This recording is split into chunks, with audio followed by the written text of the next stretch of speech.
बिस्मिल्लाहिर्रहमानिर्रहीम। अस्सलाम वालेकुम my viewers, my students of class 10th।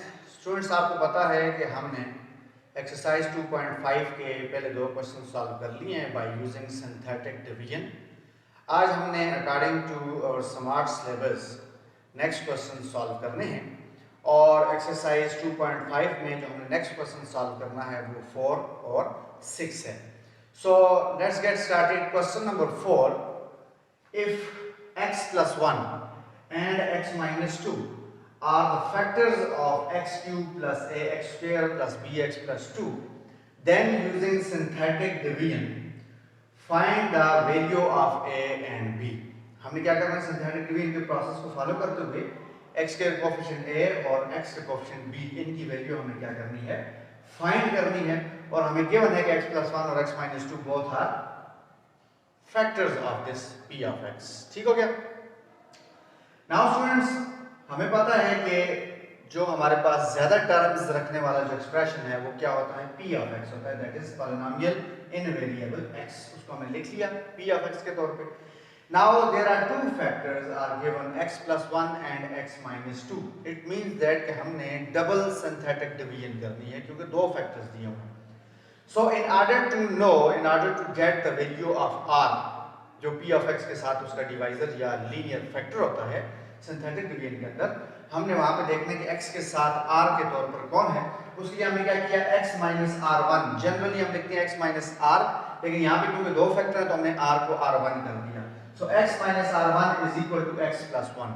अब कंपैरिजन में आसानी के लिए क्या किया, हमने इस प्लस को तोड़ दिया, minus into minus, definitely plus ही आता है। लेकिन यहाँ से हमें क्या होगा, जज करने में आसानी होगी कि x को अगर हम x से कंपेयर करें, माइनस को माइनस से कंपेयर करें, तो r की वैल्यू हमारे पास क्या बनती है, from first factor -1। So that's why r1 is -1। Next जो फैक्टर है वो है x -2। सो x -2 के साथ जब हम कंपेयर करते हैं द सेकंड केस, आप देख सकते हैं मैंने पहले फैक्टर के लिए अलग और दूसरे फैक्टर के लिए अलग से नंबरिंग की है। तो दूसरे फैक्टर को जब हम देखते हैं तो x r2 = x -2 हमें गिवन है।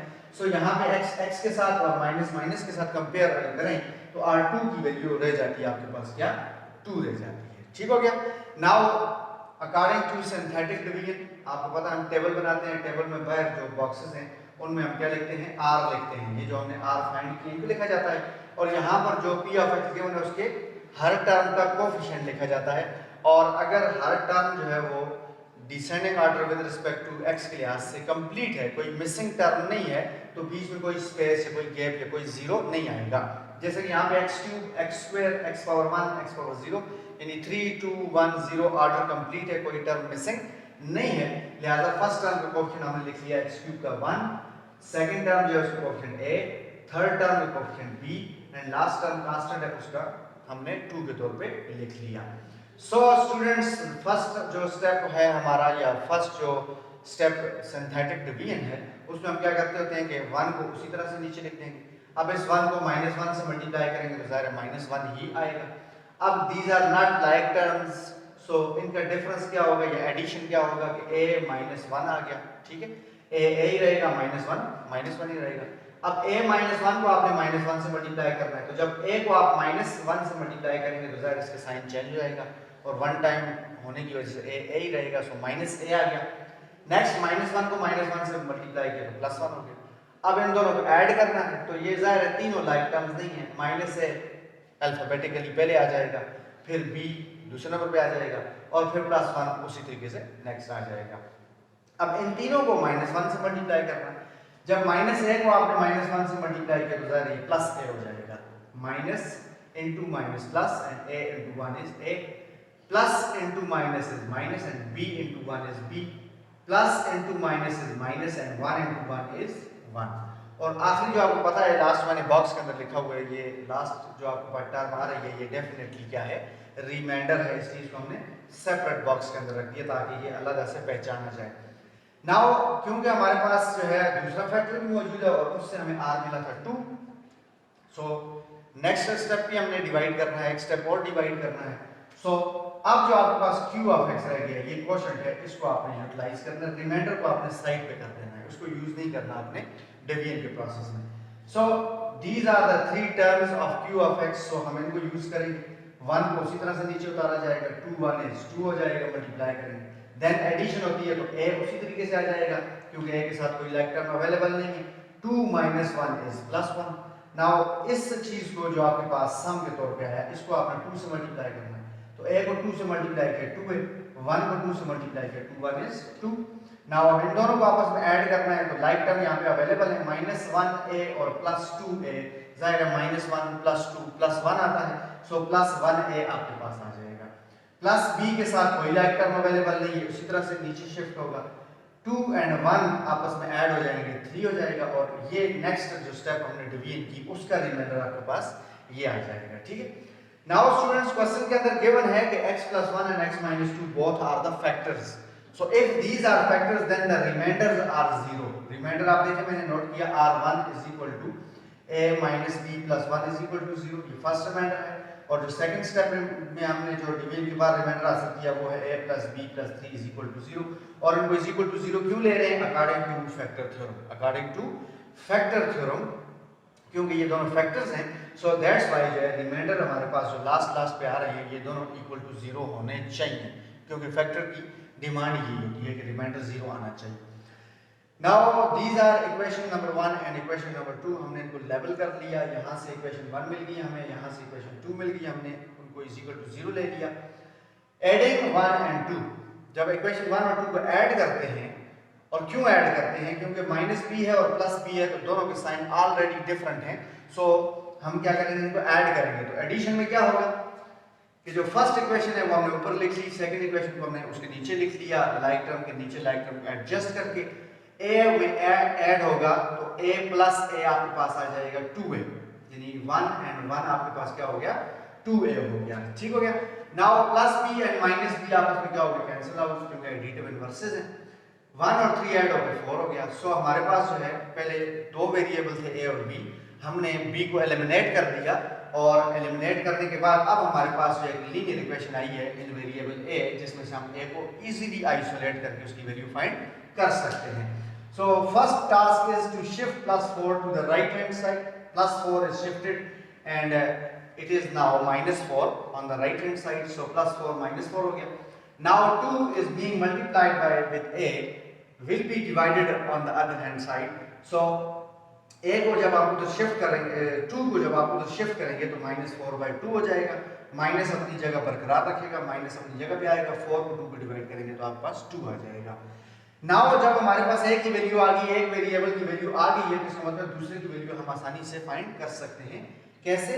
Putting a = 2 in equation number 2। Equation 2 को मैंने सिलेक्ट किया क्योंकि इक्वेशन 1 के अंदर माइनस आ रहा था b के साथ, तो फिर इस माइनस को खत्म करने के लिए भी हमें एक दो स्टेप और करने पड़ते। So it is much easier कि हम इक्वेशन 2 में अगर वैल्यू पुट कर दें तो b की वैल्यू आसानी से आ सकती है। So consider equation number 2 which is a + b + 3 = 0। Now put the value of a जो हमने कैलकुलेट की है -2 and +b + 3 = 0। Now these two are the like terms, और हमें पता है -2 + 3 आता है +1, और सो इक्वेशन बन जाएगी b + 1 = 0। Now in order to isolate b हम शिफ्ट करेंगे +1 को to the right hand side, so b की वैल्यू आ गई आपके पास -1। So question number 4 of exercise 2.5 is done, जिसके अंदर हमने a और b जो अननोन वैल्यूज थी, कोफिशिएंट्स थे x² और x के, उनकी हमने वैल्यू फाइंड कर ली, हमने सॉल्व कर दिया है। Now we are going to solve question number 6 according to the smart syllabus. Now student, question number 6 is if -1 and 2 are roots of x⁴ - 5x³ + 3x² + 7x - 2 = 0, then use synthetic division to find the other roots। Students, हम first chapter के अंदर पढ़ चुके हैं कि this is a by quadratic equation, by quadratic equation, यानी जिसकी degree क्या होती है? 4 होती है, या इसको क्वाड्रेटिक इक्वेशन भी कहा जा सकता है। अब डेफिनेटली इसके दो रूट्स गिवन है, रूट्स होने कितने चाहिए? 4, क्योंकि जितनी डिग्री होती है उतनी ही x की वैल्यूज होती हैं, उतने ही x के रूट्स होते हैं। सो दो हमें गिवन है, दो हमने खुद फाइंड करने हैं। नाउ यहाँ पर जो रूट्स हैं डेफिनेटली वो इस गिवन इक्वेशन को सेटिस्फाई करने वाले होते हैं, और वो जो होते हैं r1 और r2 होते हैं। यानी अगर जनरल फॉर्म के साथ हिसाब से देखा जाए तो x - r, जो x के साथ जो वैल्यूज हैं वो हमें बिल्कुल सेपरेट करके दी हुई हैं, हमें उनको फाइंड करने की जरूरत नहीं है। सो पहले जो रूट है उसे R1 कह दें और दूसरा जो रूट है उसको R2 कह दें और फिर consider P of x we mean the polynomial which is given या which is involved in this equation. So P of x is x power 4 minus 5x cube plus 3x square plus 7x minus 2. Now using synthetic division हमें पता है कि synthetic division में जो roots होते हैं या जो जीरोस होते हैं या जो x माइनस आर यानी जो r होते हैं उनको बाहर रखा जाता है बॉक्स में, ठीक है। और यहाँ पर लिखे जाते हैं क्या चीज, कोफिशिएंट्स। क्या चीज, p ऑफ x के कोफिशिएंट, यानी यहाँ पे क्या है x पावर 4 का कोफिशिएंट यानी 1 पावर 4 के बाद क्यूब वाली होनी चाहिए वो है, उसका कोफिशिएंट लिखा जाएगा नेक्स्ट -5। क्यूब के बाद स्क्वायर वाली टर्म होनी चाहिए वो भी है, उसका कोफिशिएंट लिखा जाएगा 3। नेक्स्ट स्क्वायर के बाद x पावर 1 यानी लीनियर टर्म होनी चाहिए मौजूद है, उसका कोफिशिएंट लिखा जाएगा 7 नेक्स्ट। एंड कांस्टेंट टर्म जिसके साथ x पावर 0 होता है वो एट द एंड लिखी जाती है और वो -2 है। नाउ फर्स्ट जो हमारे पास स्टेप होगा, जो फर्स्ट स्टेप डिवीजन है, उसमें हम क्या करेंगे 1 को उसी तरीके से एज पर रूटीन, देन इस 1 को -1 के साथ मल्टीप्लाई करके यहाँ पे लिखा जाएगा, -1 ही आता है। -5 और -1 को ऐड किया जाएगा और उनका एडिशन -6 ही आएगा, ठीक है।